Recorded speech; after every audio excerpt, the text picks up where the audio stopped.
Madame, Monsieur, bonsoir. Bienvenue à votre nouveau numéro de Focus sur les Grenadiers. Après plusieurs semaines d'attente, les Grenadiers ont enfin un nouveau sélectionneur.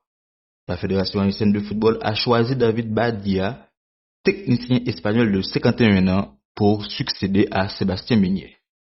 Mais une question se pose immédiatement: qui est réellement David Badia et surtout, que peut-on attendre de lui à la tête de la sélection haïtienne? Son expérience, sa philosophie de jeu, ses systèmes préférés, ses objectifs et les prochains défis qui attendent les Grenadiers ont fait le point dans ce nouveau numéro de Focus sur les Grenadiers.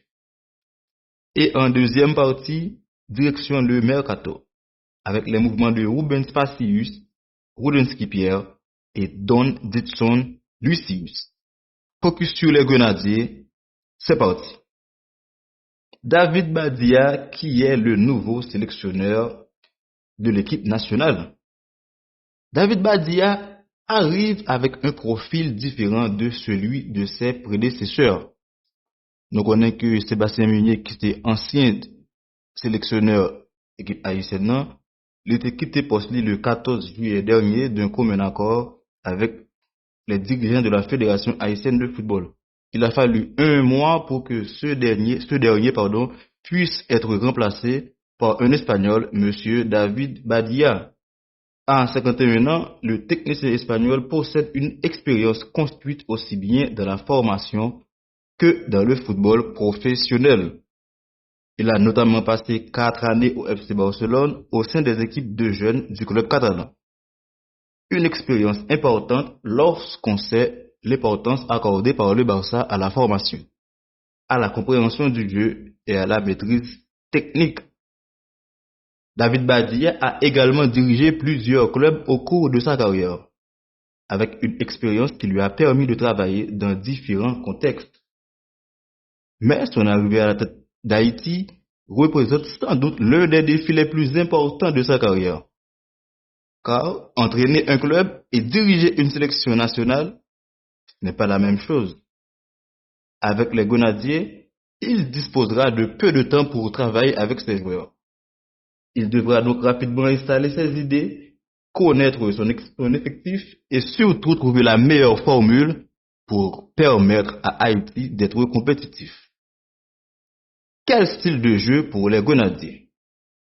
David Badia est présenté comme un entraîneur capable d'utiliser plusieurs organisations tactiques. Parmi les systèmes qui lui sont associés, on retrouve notamment le 3-4-3 et le 4-2-3-1. Le 3-4-3 pourrait permettre aux Grenadiers d'utiliser la vitesse et les qualités offensives de leurs joueurs.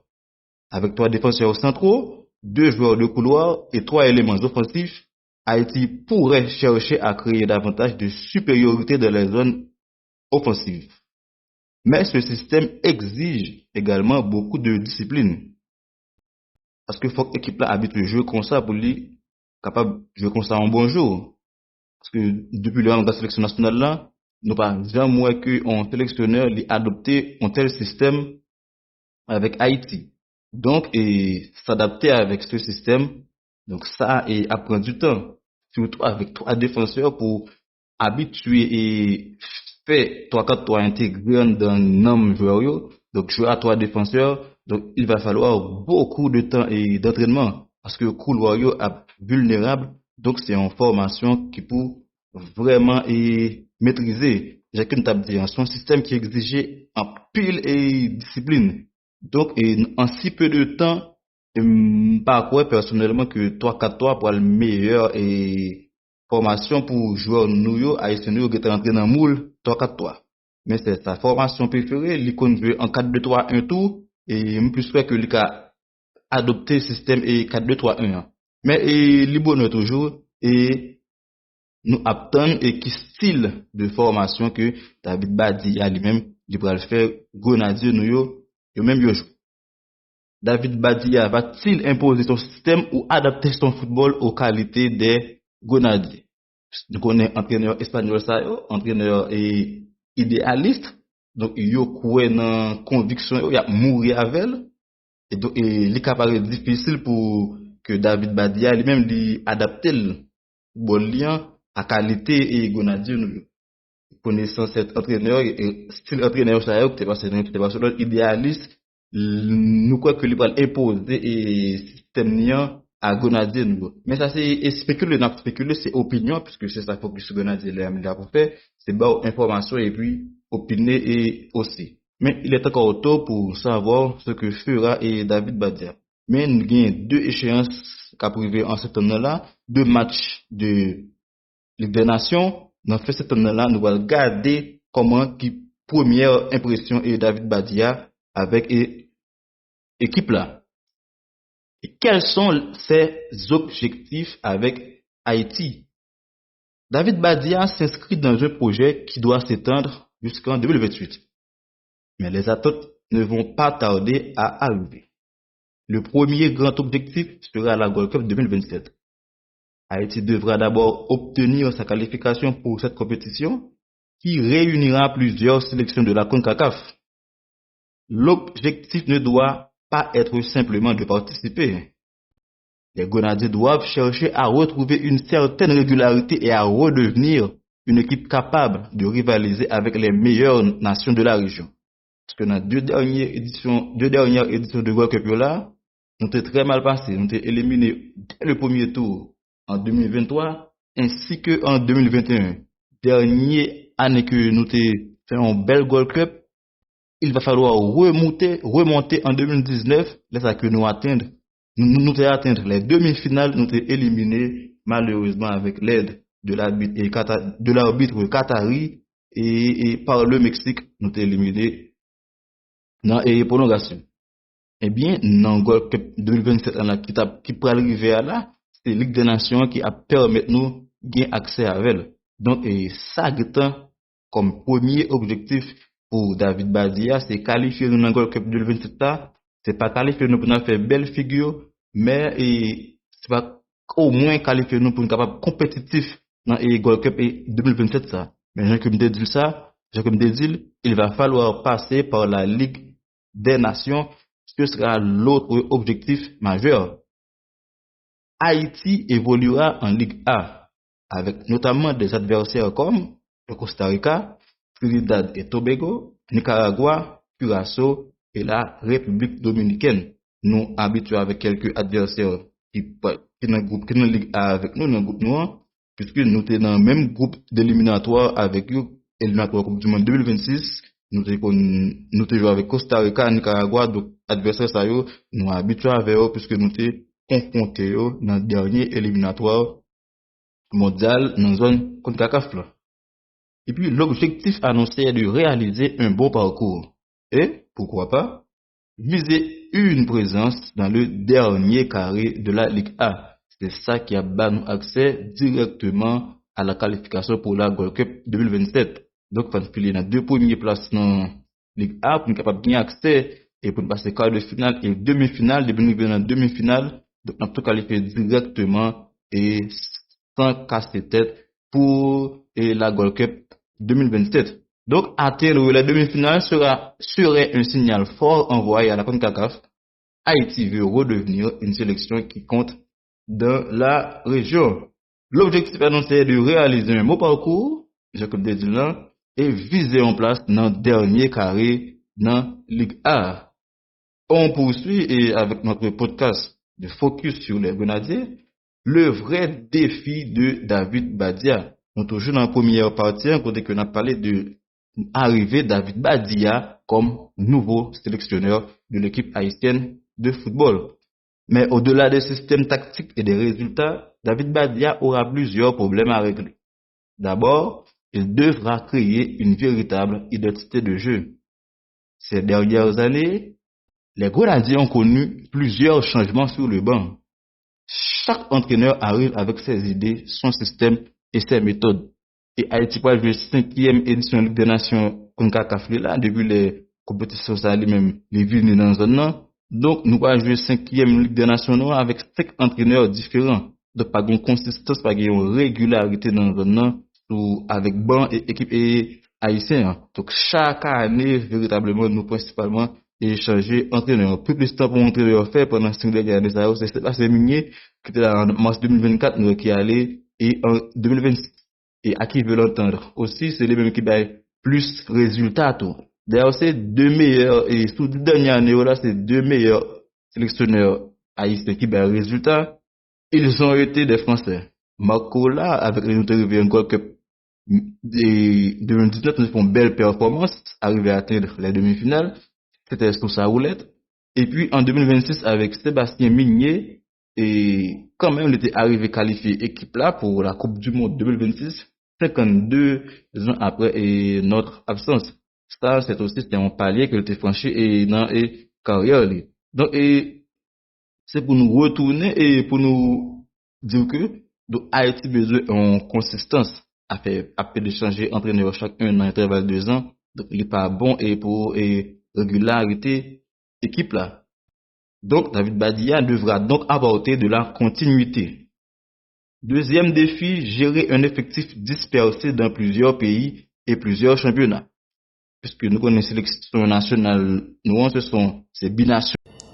sont des binationaux qui composent en majeure partie notre sélection. Donc, faut qu'on crée une même ambiance, une harmonisation pour binationaux ça eux-mêmes, yo capable comme tu as dit ça continuer intégration dans l'équipe là et même joindre plus confiance puisque ces joueurs arrivent en sélection avec des réalités différentes, des temps de jeu différents et parfois des états de forme différents. Le sélectionneur devra construire un groupe cohérent avec peu de séances d'entraînement. Enfin, il devra préparer la relève. La génération actuelle possède des joueurs expérimentés. Mais les jeunes talents doivent progressivement trouver leur place. Nous sommes jeunes talents U14 nous sommes remportés CFU Challenge Series là, dans tier 1. Et puis, dans U20 New York, deux peu qualifiés pour la Coupe du Monde 2027. Et jeunes monsieur ça nous doit gagner un accompagnement pour une suite pour être capable d'intégrer et sélection et senior là. Le défi de David Badia sera donc double. Obtenir des résultats immédiatement tout en préparant l'avenir. Donc, et David Badia, donc nous souhaitons du succès et Nathan dans la Ligue des Nations. Enfin, en septembre, nous avons 2 rendez-vous qui vont attendre nous pour nous capables de démarrer et Ligue des Nations. Et nous allons prendre l'autre segment dans focus sur les Grenadiers et Jodia, c'est le mercato des Grenadiers. Pendant que David Badia prépare déjà son projet avec Haïti, plusieurs Grenadiers sont également en mouvement sur le marché des transferts. Et 3 dossiers méritent particulièrement notre attention. Rubens Pacius, nouveau départ en Europe. C'est désormais confirmé. Rubens Pacius quitte Nashville pour rejoindre le FC Rouen. L'attaquant haïtien était dans l'attente de son visa de travail avant que son arrivée soit définitivement finalisée. Après son passage au Canada et aux États-Unis, Pacius va désormais découvrir le football européen. Il évoluera avec le FC Rouen et portera le numéro 28. FC Rouen, c'est un club de Ligue 3 française, anciennement National 3, donc club de 3e division en France.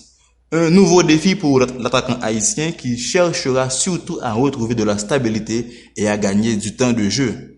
La question sera simple, la Ligue 3 française peut-elle devenir un véritable tremplin pour relancer sa carrière? On enchaîne. Rudenski Pierre prend la direction du Canada. Autre mouvement important, Rudenski Pierre quitte le Violet Athletic Club pour rejoindre Forge FC. Forge est l'un des clubs les plus ambitieux et les plus réguliers du football canadien. Pour le joueur haïtien, ce transfert représente une nouvelle étape dans sa carrière. Quitter le championnat haïtien pour intégrer une structure plus compétitive peut lui permettre de franchir un cap. Mais il faudra maintenant gagner sa place. Et pour Rudenski Pierre, le défi sera clair. S'imposer, jouer régulièrement et continuer à progresser. Eh bien, hier, mardi 25 août, il a été présenté monsieur devant caméra, la presse Forge FC. Et puis, on finit avec Donaldson Lucius, bientôt en Ligue 2. Enfin, le dossier Donaldson Lucius est également à suivre. l'attaquant haïtien se trouve actuellement en France pour finaliser son accord avec un club de Ligue 2, un club jusqu'à présent qui beaucoup mentionné. Pour l'instant, le dossier n'est pas encore officiellement bouclé, mais si la signature se confirme, ce serait une étape importante de la carrière de l'ancien joueur et de Dallas. Et après son passage en MLS, Lucius pourrait ainsi retrouver le football européen.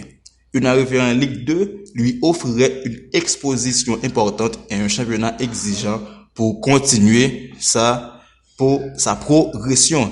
Eh bien, Napton, pour nous, est-ce que Lucius Donaldson, même finalement, il va rejoindre et club de Ligue 2 ça, Napton, officialisation, transfert ça. Eh bien, un nouveau sélectionneur, de nouvelles ambitions et plusieurs grenadiers en mouvement, le football haïtien entre dans une période importante. David Badi a jusqu'en 2028 pour construire son projet, mais il sera jugé très rapidement sur ses premiers résultats. Sa mission sera claire, donner une identité aux grenadiers, être compétitif en Ligue des Nations et qualifier Haïti pour la Gold Cup 2027. En parallèle, Ruben Spacius tente un nouveau défi avec le FC Rouen. Rudenski Pierre rejoint le Forge FC et Donaldson Lucius pourrait bientôt connaître une nouvelle destination en France. Les prochaines semaines seront donc particulièrement importantes. David Badia est arrivé, le mercato continue et une nouvelle page s'ouvre pour les Grenadiers. Restez connectés à Info 23 pour ne rien manquer de l'actualité du football haïtien avec Dan Kouchi Baptiste. À la prochaine